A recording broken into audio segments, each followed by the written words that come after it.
in each one's life, we are going to face trials, situations, and sometimes beyond our control. But in the midst of all that, Lord, help us to lean on your grace. It is you who will strengthen us and save us.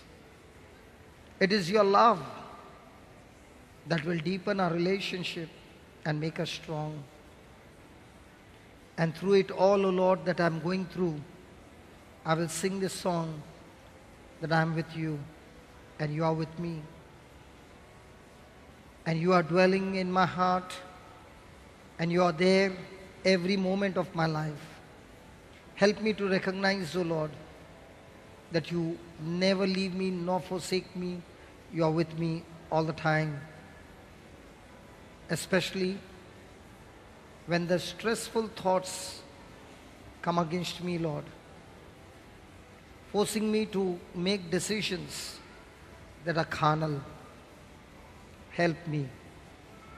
Help me, Lord, to recognize through the testimonies of such great heroes in the Bible who have had failures in their life. But in their failures, they learned so many precious things that actually the failure helped them to grow stronger and make a leap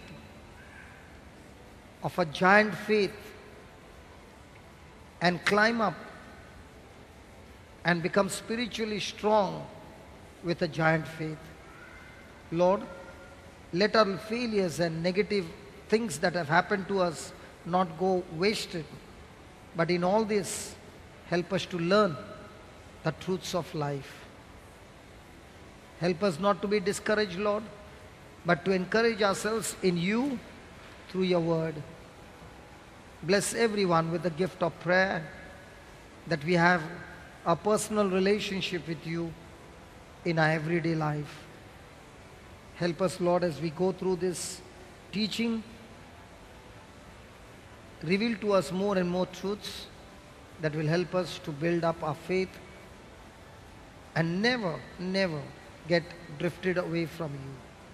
We thank you, we praise you. In Jesus' name, amen. Yeah, please be seated. So before the break, we took some notes and we learned that in the Christian life, a warfare is a must, a spiritual warfare. And second point that we learned is, in the spiritual warfare, it is necessary that you face it and fight it. Praise God. Hallelujah. So it's not a passive warfare, it is an offensive warfare, it is an active warfare. We are not called to hold the fort against the giants of life, but we are called to face it. Praise God. And one of the examples that is there is that when Goliath was challenging the Israelites for 40 days, Saul was an anointed king, anointed by God, had the Holy Spirit, but instead of facing Goliath, he chose to hide himself. Now please understand that Saul, the king, was the tallest among the whole of his tribe. He was well built, but had no faith, relying on God to fight this battle. Praise God. And that's why he hid himself in the tent, hoping that God would give him the victory. The victory did not come till David came into the scene, and when he looked at Goliath, he, with his physical strength or physical gifts, or you can say, he's not a soldier, he has been a shepherd. But his faith in the covenant was extremely strong, and that's why he addressed Goliath as an uncircumcised Philistine, because according to the covenant, when we are weak, God is the one who comes to make us strong. That's the covenant. And David, understanding the covenant, was ready to face Goliath, and he addressed Goliath saying, you are uncircumcised, I am circumcised, and that's why according to the covenant, my God has to show up in this battle and give me the victory. Paul knew about the covenant, and that's why Paul would always boast of his weaknesses. He's saying, if I want to boast something, I will only boast of my weakness. I will not boast of my strength. Because it is in my weakness that I know that I cannot get the victory, but because I've got a covenant, His grace is sufficient for me, and when I'm weak, I'm strong. Are you understanding?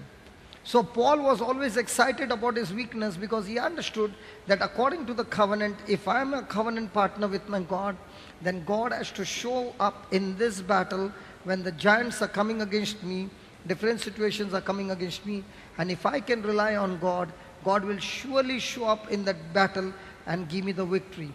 And even if the victory is not there, He will still give me the strength to bear the sufferings, to bear the pain, because Paul is saying, I glorify my God even with the marks on my body that I've taken, the beatings, and all those marks on my body speaks about my love and passion for my Christ. Hallelujah. Hallelujah. So was Paul facing the giants? Yes. What about Saul? No. What about David? Yes. So are you supposed to face, or are you going to sit passively in prayer throughout the day and night and say, God, it's going to change?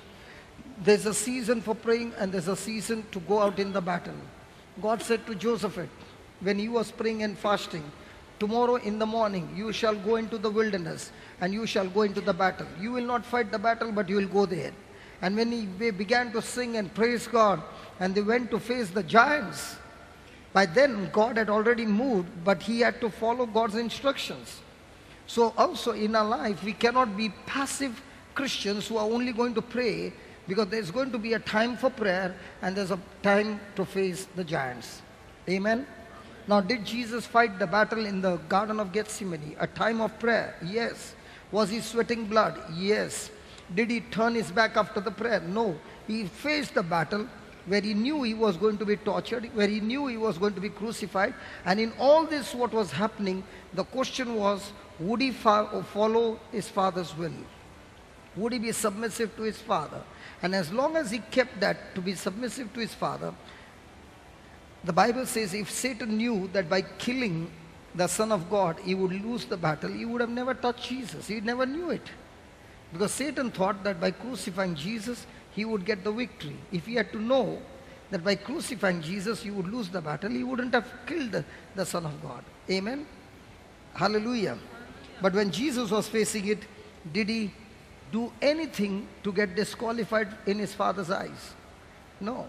So when you're facing the giant, what is very important is, do I get disqualified with my attitude? And if I don't get disqualified, and I keep my mind on the Lord, even in a negative situation, God promises you that that negative situation which is coming against you, with your endurance, with your patience, you will turn it into victory. Amen? Hallelujah. Hallelujah. And then you wrote that God has called us to pull down strongholds. How do you pull down a stronghold? What's a stronghold? What is a stronghold? A stronghold is a false belief. What else? A wrong knowledge that you have received, which you have nourished, you have meditated on, and it has become your mindset. So once it becomes your mindset, it controls your actions. So there are strongholds of two kinds. One is a stronghold which is negative, that comes through the knowledge of the world. Another stronghold is a knowledge that comes from the Word of God. So Paul, when he was a Pharisee, he did not have the revelation, okay? So he knew the scriptures, he had a passion for God, and he thought by persecuting the Christians, he was helping God, because they were leaving the Judaism and getting into Christianity. The Jews, they were getting converted. And he went after them to bring them back. Praise God. But he had a wrong knowledge. It was a stronghold. And because of the stronghold, he came against the kingdom of God. But the moment he got a revelation from the Word of God, when he encountered Jesus, that same stronghold was destroyed, and now the scriptures became open for Paul, who has never seen Jesus in the flesh, But getting this revelation through the scriptures and through the Holy Spirit, he became such a strong apostle that he had another stronghold. And what was this stronghold? His stronghold was that I'm crucified with Christ. I no longer live, but Christ lives its life in me. Praise God. A very stronghold on the Holy Scriptures. That you can kill me, you can do what you want. But for me, it's Jesus. He even said, in the book of Philippians, that all my education, all my status, all my position, all my authority, and all that knowledge that I had before meeting Jesus is nothing but dung. So he was the one who broke the stronghold. Somebody during the dinner table said, I'm so happy that my life has been changed and I'm free from fear and I'm getting free. I'm getting free from fear. He said, I'm so much scared when I'm traveling. I can't sit on the bike. I've got fear, but I'm getting free. See, it's not getting free. It's either this side or that side. It's not continuous tense. For example, I got money in my pocket. I can see. And because I got money in my pocket, I can go and buy according to the money I got in my pocket. Right? In the same way, only when I believe that I've been set free from Jesus, then I can live my life of freedom. So God is not going to break the stronghold. You got to break the stronghold by renewing your mind. Have you heard people saying, I'm in bondage? Hello? Yes. Have you heard the word bondage? What's a bondage?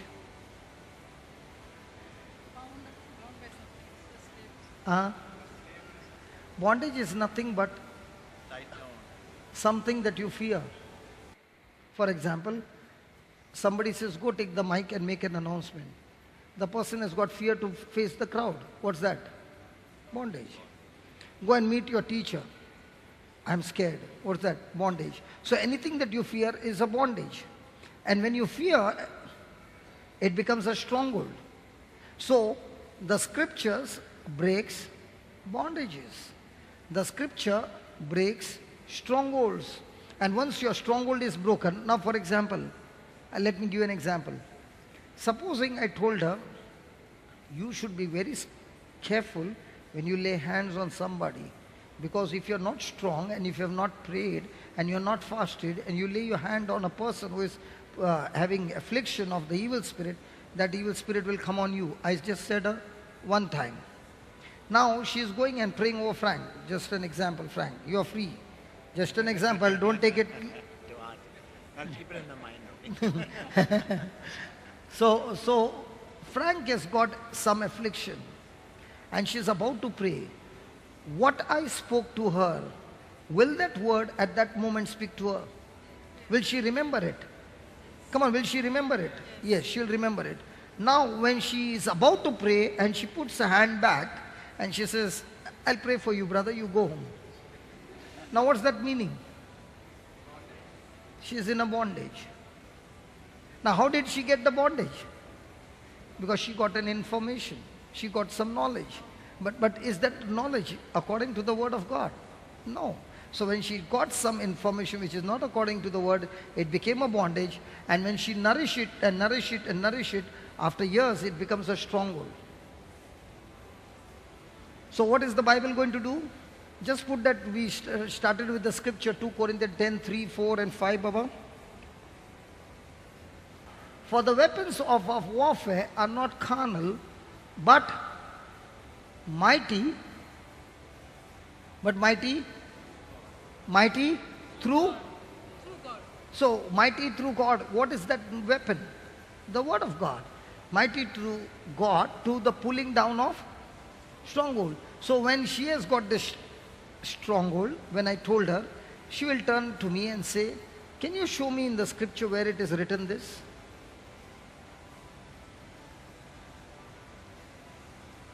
Or else she goes to Frank and she says, I'm not praying. And there's a baby there. And she's saying, why are you not praying? She tells her, this is what I heard. She says, let me show you. And she takes her to Mark 16, verse number 16, where Jesus is saying, all those who believe in me, these signs will follow you. In my name they shall cast out demons. Jesus never said, in my name when you will cast out demons, the demon will come out of Frank and come into her. Hello? Now she gives her the scripture. Now she's wondering, I heard this man say, but he did not back me up with a scripture. She's saying something and she's backing up with a scripture. Now if it's backed up with the scripture, let me make this scripture as my stronghold. Now when you make a scripture a stronghold, it becomes a positive mindset that now no matter how much pressure comes, your mind is set. Because we do not have Bible stronghold, we keep on wavering. But we have negative stronghold, which is very strong. Let me give you another example. It's an example, okay? Hello?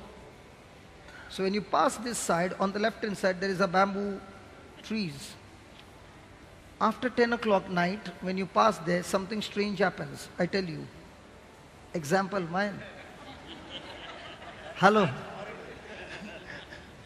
Okay? So see that you don't pass from this, pass from here.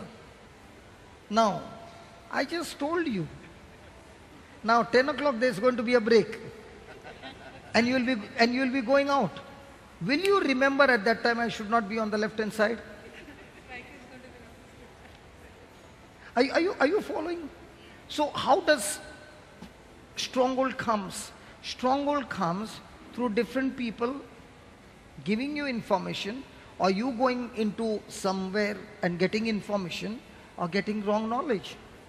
It becomes your stronghold. And based on your stronghold comes your action. Now you will find that every time you come here and it's 10 o'clock, you will start from the steps, run towards that side, and they will say, why are you? No, it is for digestion. Hallelujah. What's that? A stronghold. So what does the word of God do? It breaks strongholds. I remember when I was small, we were never taught fear from childhood. And my auntie's house and the cemetery wall is common. Are you following?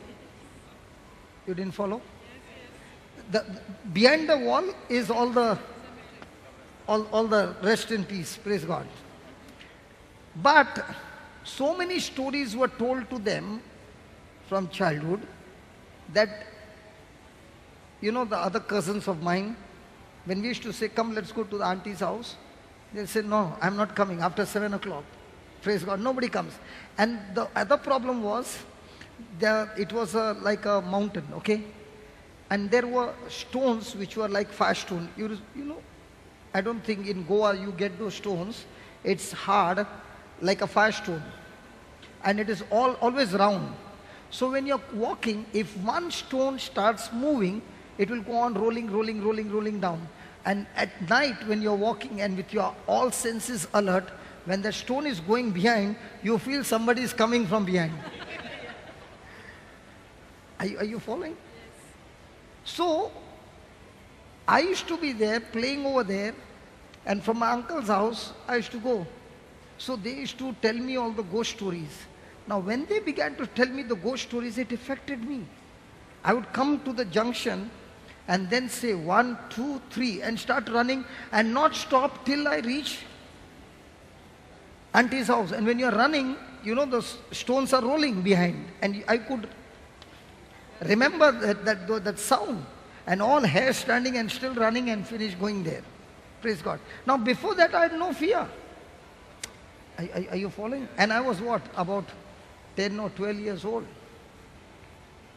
Praise God. And auntie's house, all those who were staying there had no fear at all. Because they are used to. Next door sleeping. Praise God. Peaceful neighbors, praise God. Never did any commotion for them. Hallelujah. So it's a stronghold. So when Paul preached the gospel, there were these people who were worshipping idols. And when Paul preached to them that salvation is through Christ, these people received Jesus, and Paul never preached only a preaching. He demonstrated the power of God, and when the people saw the power of God, they received Jesus. And because they received Jesus, even though for years they were worshipping this idol, they brought it out and destroyed everything. And the manufacturer of this idol was very angry because he was actually destroying his business. Amen.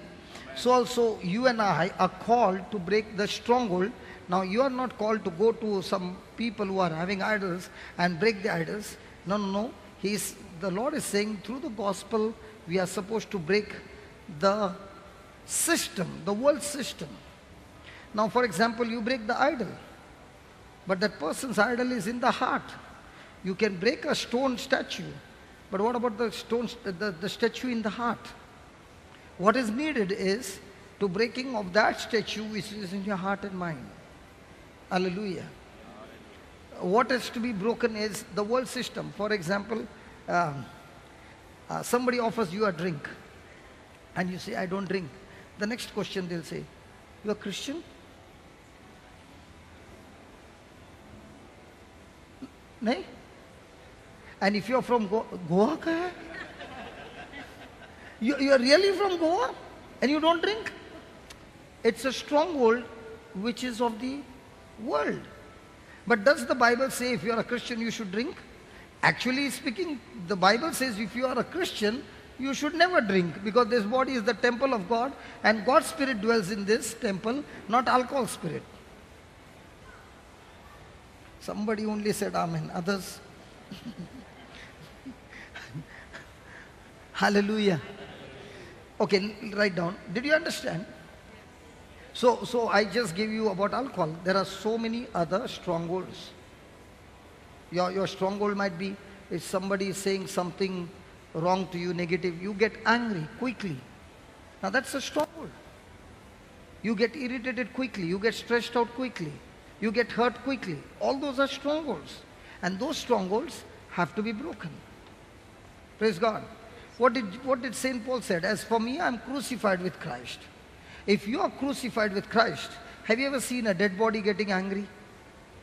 No. So if you are getting angry, that means you are alive. And if you are alive, then there is something wrong. Because our self should be nailed on the cross. It's a bondage, it's a stronghold. And that's what we have to break, that stronghold, by bringing this mind into captivity to Christ. Amen? So do we all have strongholds? 100% we all have strongholds. But is the word of God capable of breaking the stronghold? Yes. Are we supposed to use this weapon to break the stronghold? Yes. Praise God. So is it okay to be hurt and have unforgiveness? No, it's a stronghold. Now when you have this stronghold, I can't forgive this person. Okay? And then the preacher comes and says, okay, you don't want to forgive, don't forgive. But I've got news to tell you. If you don't forgive, the Bible says the Heavenly Father cannot forgive you. One. If your sins are not forgiven, now you're qualified to go to hell. What do you want to do? Are you, for this reason, want to go to hell? And if you're not forgiving, you are not doing any favor to yourself, you are doing a favor to yourself. Now what do you say?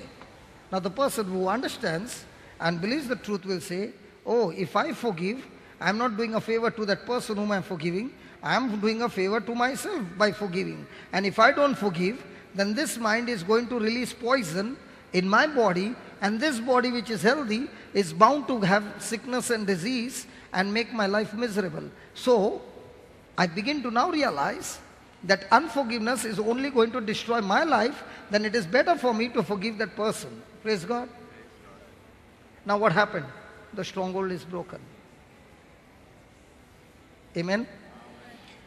Write down. We are also called to cast down imagination.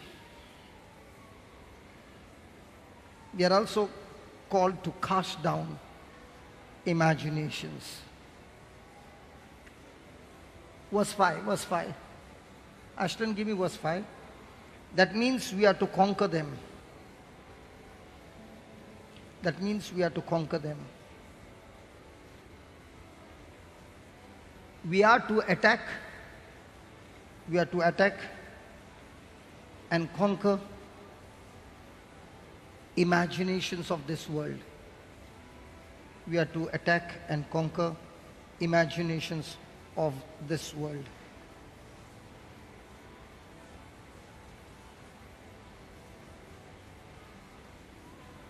What are these imaginations? What are these imaginations?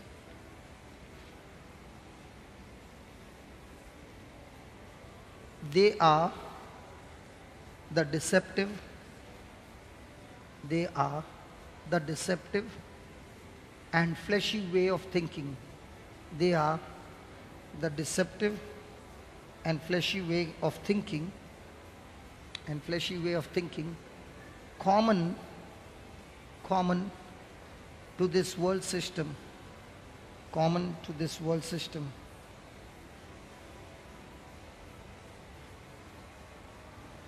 Give me Colossians chapter 2. Colossians chapter 2, verse 8 to 10.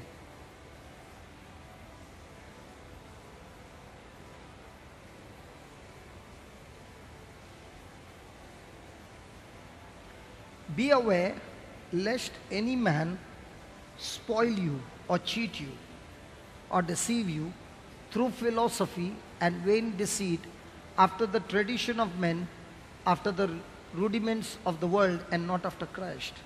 Now he's saying, be careful that someone may come and cheat you. You remember before the break I gave you the testimony of that person from Mysore, Brother Alvin. Okay? Now, that was somebody's philosophy. But that was not what the gospel says. So please understand, words have power to bring thoughts. Words have power to bring feelings and emotions. So, when different words are given to you, they produce different kinds of imaginations. And if these imaginations are deceiving, tempting, lustful, these imaginations are going to take you away from Christ, and these imaginations are going to make you a slave to actually go and put it into action and destroy your life. So here he's saying in Colossians, be aware, be watchful, be vigilant, because through imaginations that have come through different philosophies and by the teachings of the world system and teachings that are lies of the devil, people have made decisions and actually destroyed their whole future. Praise God. So, for example, I just came from Africa. Now, even though the flight was full and we were all there, I don't know how many passengers, okay? But there were two pilots who were in the cockpit controlling the whole plane and bringing us all to Mumbai. In the same way, your mind is nothing but a pilot that is having control over your whole body and leading in a direction of those thoughts.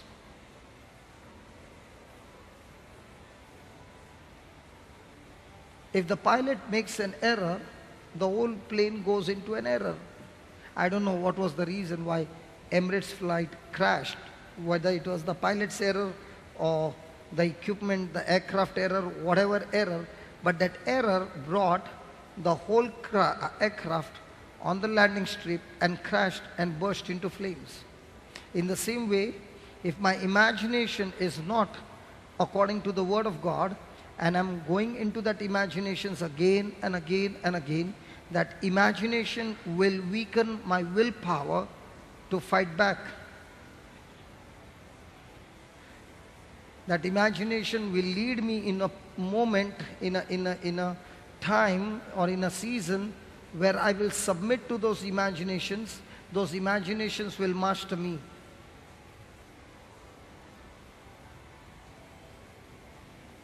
whatever is attracting you one day will master you. If you are attracted to the Word of God, then this Word of God will master you. If you are attracted to sin, that sin will master you and make you the slave. So if you are attracted to the Word of God, you will by default become a servant of that Word and be submissive to the Word. But if you are attracted to the world system and start imagining on those world system, you will get into an addiction and you will become a slave and it will destroy you.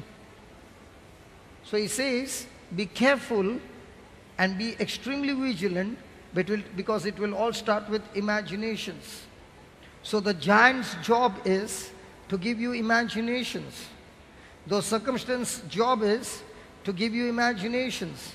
And if you're not quick enough to captivate those imaginations with the Word of God, then that imagination which is coming against you will get you and destroy you. Amen? Amen. Praise God. Praise God. Hallelujah. Just give me 9th verse. For in him dwelleth all the fullness of Godhead bodily. So when you are focused on Jesus, you experience the fullness of God in your life. So in Jesus, He is the fullness of God. So if you are focused on Jesus, He has the power to destroy your imaginations which are negative. See, you and I cannot destroy negative imaginations. You might try it with your willpower, but it will keep coming. Let's take for him. He had an addiction of 39 years. If you ask him, did you not know that this was injurious to your health? What would your answer be? Yes. Did it harm your family? Did it destroy your marriage? Lot of things. Did it had an effect on the children? No, but you're taking the drugs will definitely. Or what about your workplace? So if it affected your workplace, so you are not able to bring that much supply for your children. So indirectly, there's always an effect. So there was an effect overall in everything, right? Every area. Now you did not want to take, okay? But those thoughts would come and draw you, and you would say, I don't want to take it. You would promise your wife, you would promise everybody, you would promise your sister, but end up taking there. Why? Because you don't have the strength against those imaginations, because they have become a stronghold. Now when you came to Jesus, who is the fullness of God, and you got attracted to Him in His Word, and you just kept your attention on the Word, you did not even know when that Word went and destroyed those strongholds in your mind, and you became absolutely free.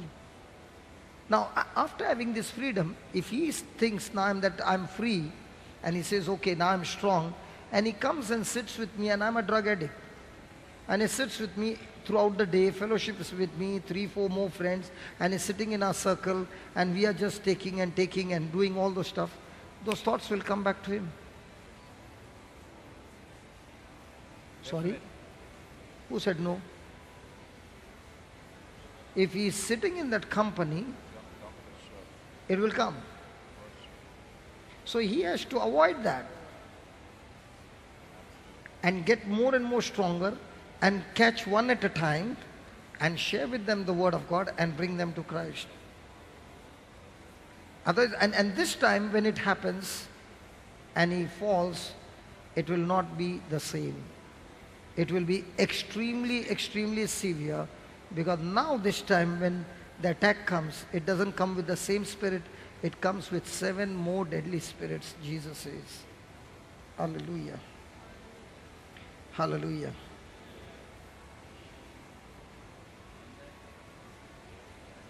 Yeah, in Matthew. I'll give you the scripture.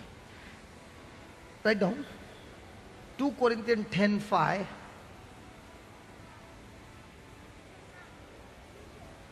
Tells us that a giant is anything. Tells us that a giant is anything that exalts itself above God. A giant is anything that exalts itself above God. Just put that 2 Corinthians 10, Baba, 5. We are to cast down every high thing. We are to cast down every high thing.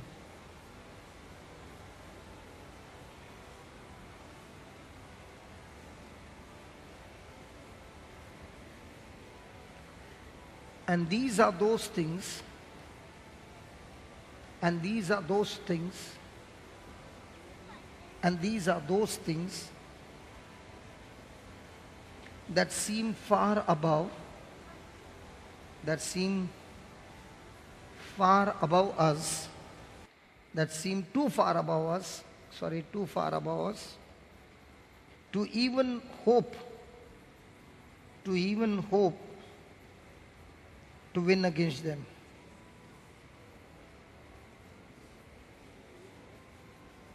Win against them. Praise God. Now, let's take an example of David and Goliath.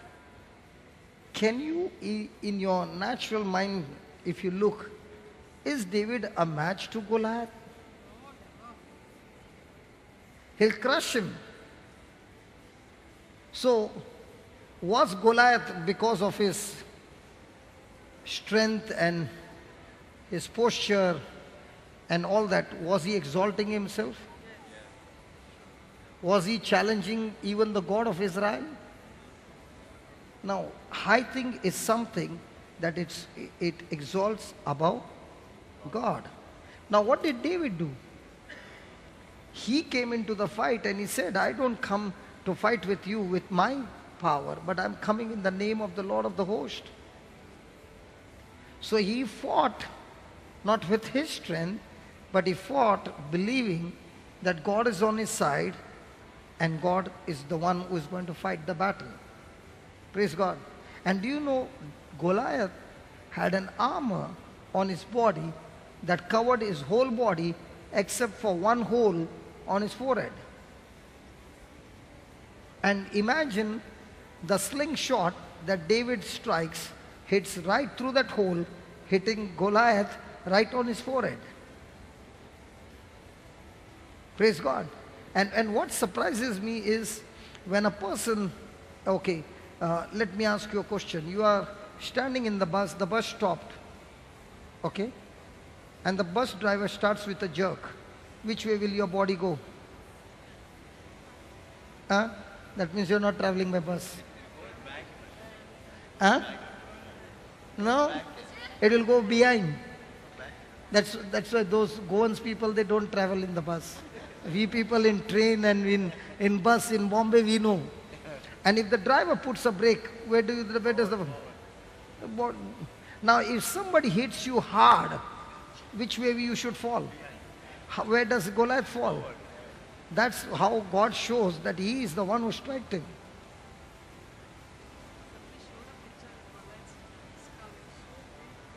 Praise God. Hallelujah. Praise the Lord. So write down. Goliath was even taller than their king. Goliath was the tallest man in all the kingdom.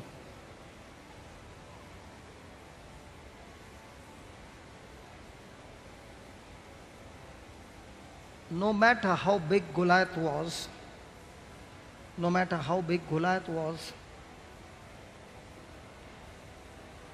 Israel could bring him down.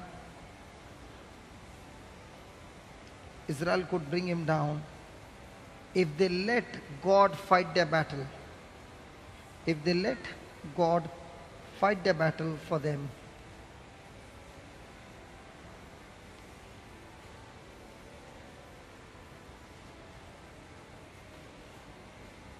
So, there are different kinds of giants which will come into our life.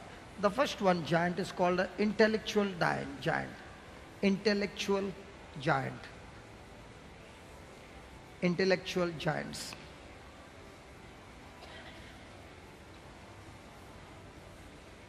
You know, sometimes you meet people with extreme knowledge. You talk to them on any subject, they are having all kinds of knowledge and they are expert in all those knowledge. Praise God. And you find yourself absolutely out of place. Praise God. And then comes the thoughts, how can I even match these people? Does that happen? No. Sorry?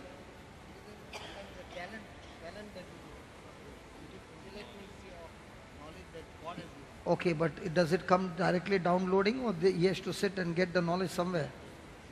So is there labor? Did Jesus learn the scriptures? That's why he got the wisdom. So in the same way, knowledge has to be labor to get. Praise God. Hallelujah.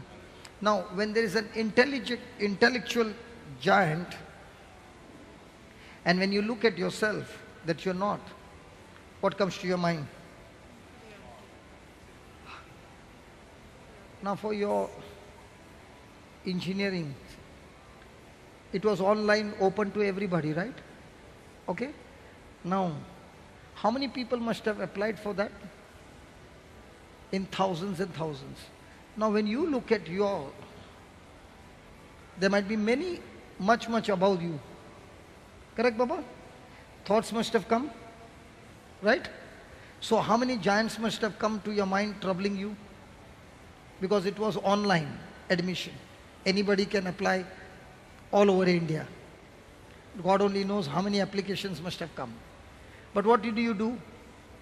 You shut your mind and you said, I will spend my time with the Lord. Let the Lord decide about me. Correct? Mom, dad and you, all the three. Okay? And you all went into fellowshipping with God, and that's all. You all worship God. And when you looked at the result, you were amazed by the result that God had given you the seat. Okay? But if you go with your intelligence, you would have never got the seat.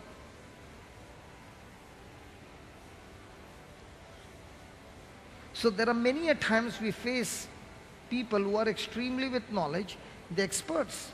And when you look at yourself, you don't even qualify anywhere. But when you rely on God, you find they got disqualified and you got qualified. Because God is able to do exceedingly abundantly far more we can think or imagine through the power that is working within us. Amen? Amen? Then there is another giant, a philosophical giant. Philosophical giant. People who seem to understand life better. People who seem to understand life so much better than we do. Philosophical giant, people who seem to understand life so much better than we do.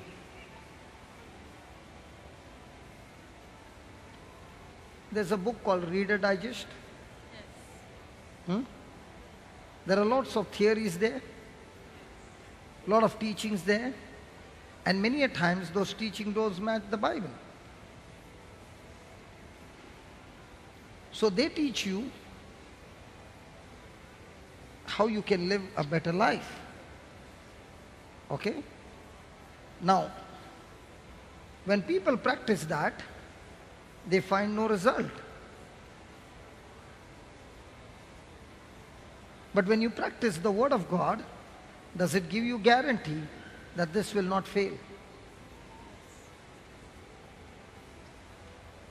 Especially when I go to Dubai and the Gulf country, not much in Muscat, but in Dubai. You know, when you're preaching, there are people who are sitting there who are holding extremely high position in their companies.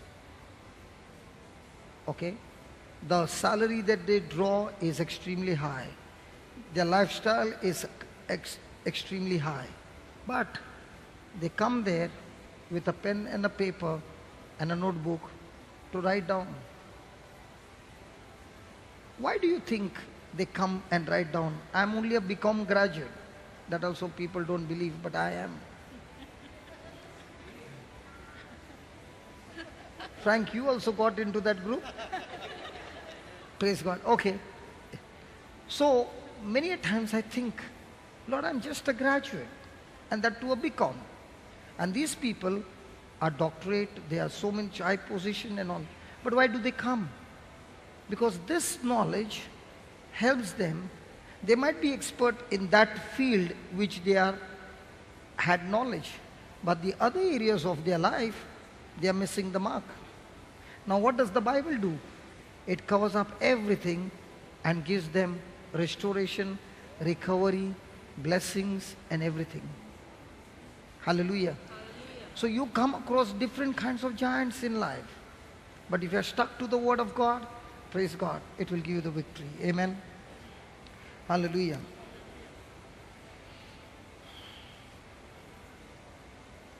Then there are material giants. Material giants. Material giants.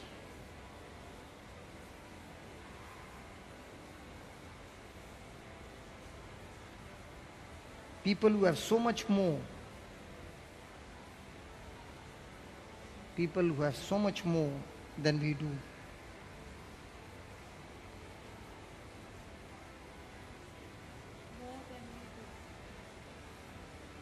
So people who have got so much more, how is their attitude? And when you stand before them and you have got so much less, how inferior you feel? And God says, anyone, whoever you are, who gives no rightful place to God, that person might have so much more, but still have sleepless nights,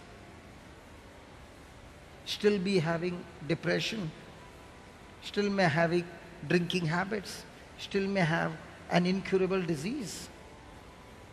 Praise God. Hallelujah. So write down. Giant is anything or anyone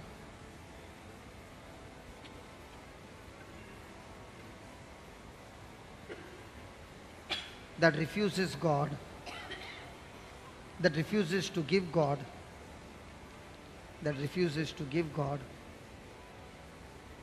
His rightful place.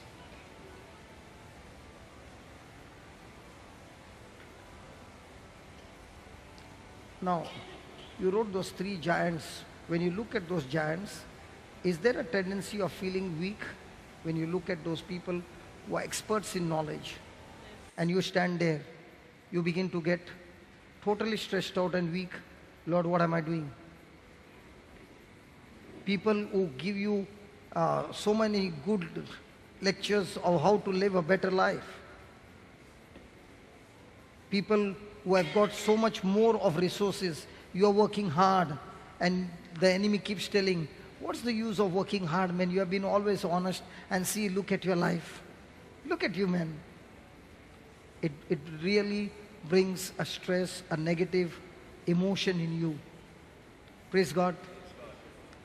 And when you get, when you pay attention to it, it weakens you. It destroys you. Hallelujah. But when you are connected to God and you give God His place and you start believing and continue in that faith, God is the one who will exalt you. You know the best part of the kingdom of God is, the more you humble yourself, God will exalt you. And when He exalts you, I can guarantee you, when God begins to exalt you, looking at your humility, He will take you to a position what you can never achieve in your lifetime.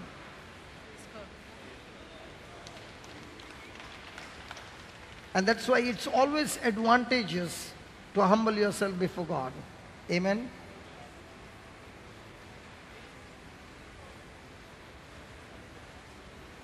Giant is anything or anyone that refuses to give God His rightful place. His rightful place.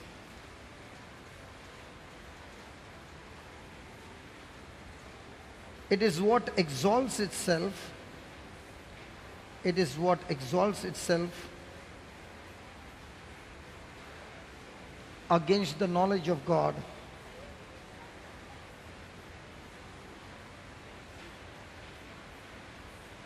against the knowledge of God.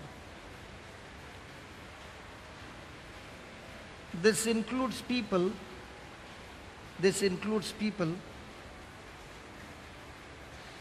who are operating in the flesh. This includes people who are operating in the flesh rather than in the spirit. Rather than in the spirit, that make it appear that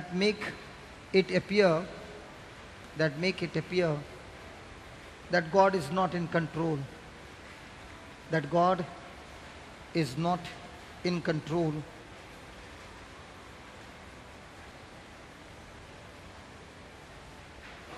Next paragraph. You can control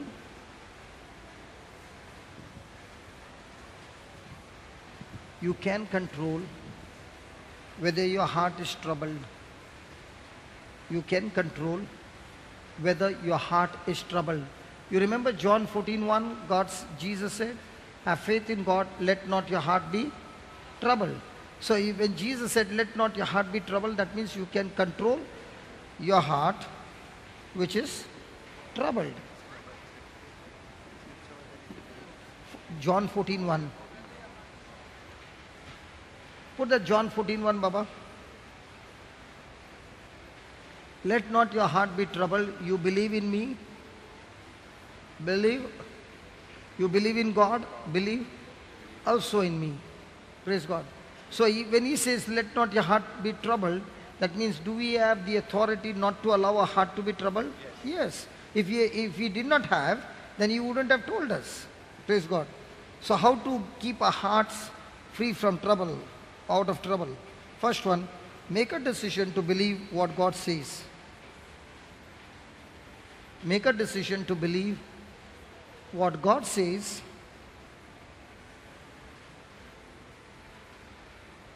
and not the norms of society. And not the norms of society.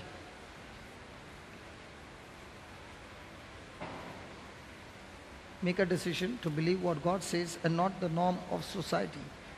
Example, society in India, abortion is legal, right? Yes. Is it legal in India? Or is it a murder? It's legal, right? In India? Before certain amount of weeks. It's legal. After certain months, you cannot. Okay, whatever. So before that, a person goes for abortion. So according to the society, it's legal. But according to the eyes of God, it's a murder. Praise God. Now the one who invited me to Uganda, she was the girl who was born deformed, and that's why her mother had thrown her in a garbage bin. And a priest saw this baby and picked her up, and he has got all these babies who are found in the garbage bin and here or there in the field. What surprises me, a girl of 14 is already having a baby there. A family is having 8 to 10 babies. A man is having 4 to 5 wives. So there is nothing of the Bible. Okay, and you see a 15-year-old baby carrying a baby. They tie the baby on their back and they're carrying the baby. A baby looks after the baby. So this girl was thrown into the garbage bin, and this priest picked her up, and he has got an institute where he's looking after these babies, gave her the education, and because she was good in her studies, she was on a wheelchair for 18 years. God blessed her with good intelligence. She studied and she became a neuro doctor. Okay? And when she was doing an operation, she began to question herself and ask God that, God, today if I'm here, it's because of this priest whom you helped to pick me up from the garbage bin. And she came in contact with this priest. And this priest also is about 34 years old, who has begun to pick up children found in the field or the garbage bin, and they both collected these children and they got 25. Okay? And when this doctor began to question God, she said, God, I'm ready to give up my profession and serve you to look after these children.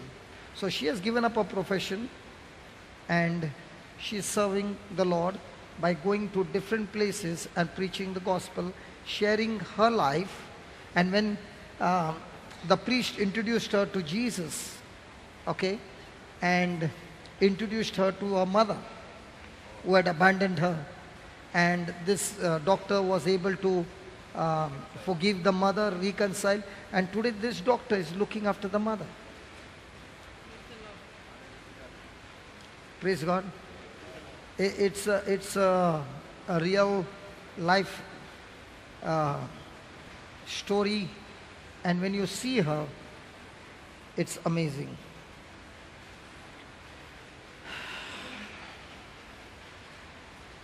Thank you, Jesus. Right on. Depression is an enemy of your faith. Depression is an enemy to your faith. Depression is an enemy. Yeah. Depression is an enemy to your faith.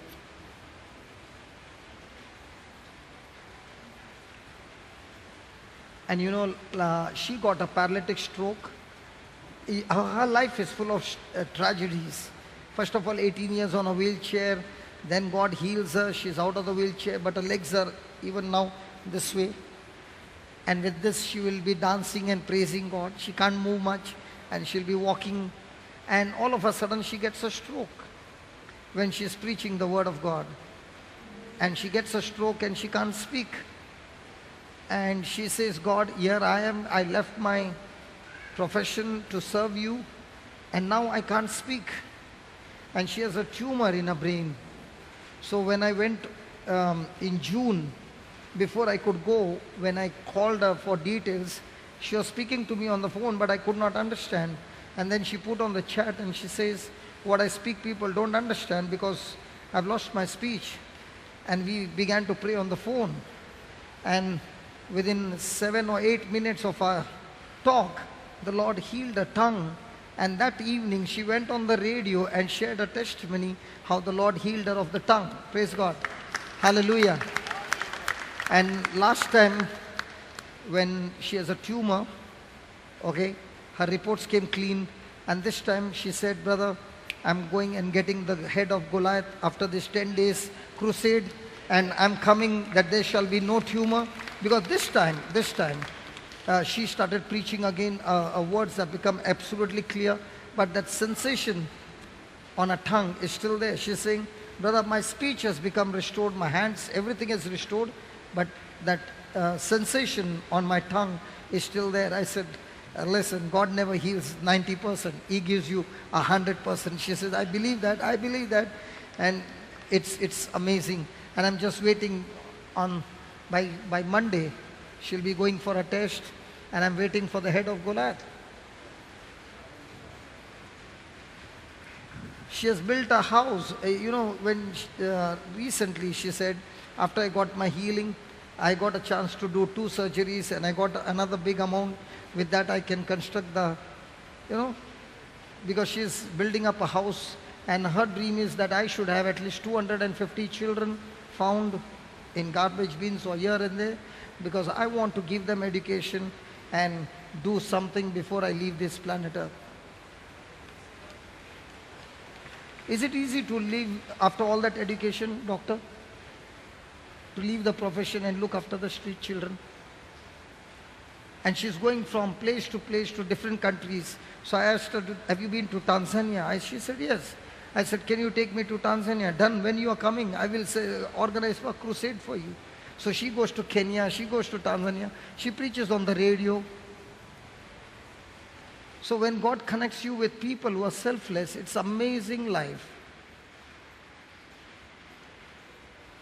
It is really a Christian life that you see where there is no selfish motive of any kind. There's only one thing: I want to live for Christ. And I tell you, when I go there, I learn a lot of things. I'm changing. Praise God. Right on. When you confess the word,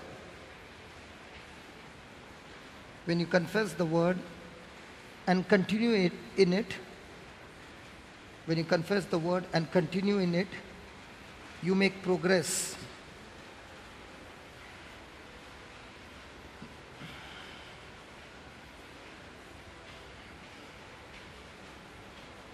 Please read the last line. When you confess the word and continue in it, you make progress. Say that again.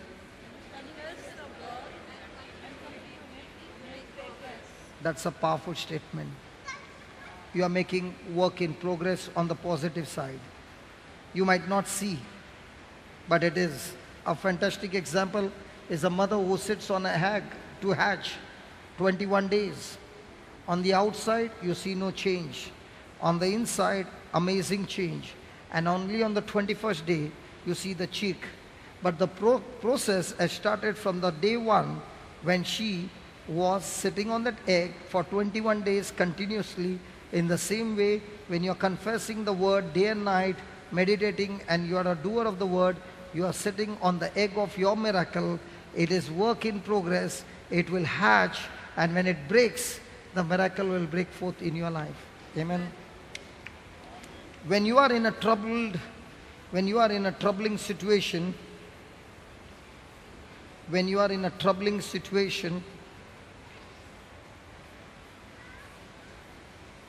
remain steadfast in the word. Remain steadfast in the word. It brings you closer to your breakthrough.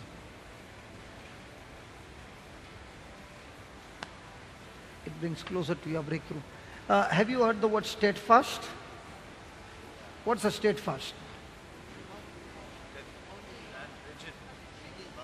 Very good. Something more. What is steadfast? Closer to your breakthrough. Rigid. Something more. Easy. In short, be stubborn. Have you ever been stubborn in your life? Hello? Especially the youth. Mom, I want that iPhone. Which one now? 8, 9, which one has come? 7. Not yet? So, have you been stubborn to get what you wanted? Yeah. So the Bible, so you are supposed to be stubborn on what? On the word of God. No matter what happens, I'm not going to shake. And the ones who are stubborn in the word of God, with their mind on the word of God, will always have a breakthrough. Be stubborn. I think Cynthia was very happy with that word stubborn. All this time she was only smiling. But now I could see her teeth and she is shaking her head and she's saying, on Monday I'm going to Muscat and in my office I've got to be stubborn. Hallelujah. Father, thank you so much for showing us different kinds of giants threatening us, trying to have a stronghold in our mind, exalting high above you. And thank you for showing us that you have given us the power to captivate every thought, every imagination, and bring it to obedience to Christ. Thank you, Lord, for showing us through your word when you said, let not your heart be troubled. That means we can keep our heart away from being troubled. Thank you for showing us these truths, and it is these truths, as we apply them, not only sets us free, but makes us strong overcomers of the world. And thank you for the faith that is residing inside of us, Lord. Thank you for showing us that we have to face the giants, not hide ourselves. We got to fight a spiritual warfare, And in all this, Lord, you have promised us victory. Thank you. Thank you for showing us, Lord, that giants will surely come, but we are also assured that we will be able to overcome and overthrow and overpower the giants of our life. We thank you and we praise you for this. In Jesus' name, Amen. amen.